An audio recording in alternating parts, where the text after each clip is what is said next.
So this is Pipeline Guard, an agent that generates GPT and Airflow code, but only after reading the real schema, lineage, and governance context for those tables from Data Hub. So let me show you the architecture of this project first. Here it is. If it is not visible, let me zoom in. Okay, so most AI pipeline generator guess at your schema.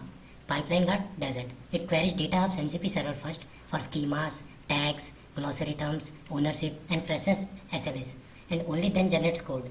And when it's done, it writes back to Data Hub. It tags the new asset as agent generated and links the lineage from source table. And we know the reading is the easy part, writing back is what makes this useful. So before wasting time, let's run it directly. I have my local instance of Data Hub running right here. Let me try out this command. As you can see, I am asking it to join orders and customer and order totals per customer.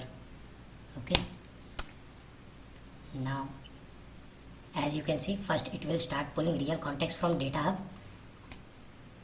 Alright, as we can see, as I said, the orders and customer tables, as I said, right now it is generating the DBT model via Gemini, and soon we'll see our generated DBT model.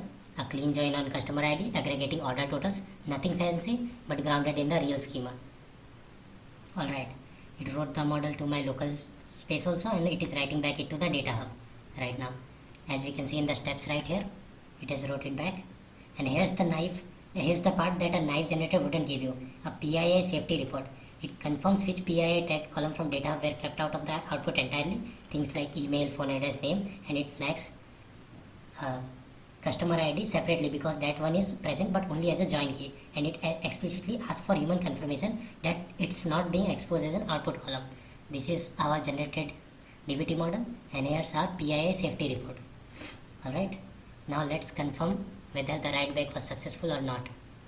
So here I have the UI right here. This is our asset which has been generated. As you can see, it is an agent generated tag. It wrote it back properly. Here's the lineage also. It has the parent and the generated DBT model. And one honest note before I close, Pipeline Guard's DAG checks our generation time.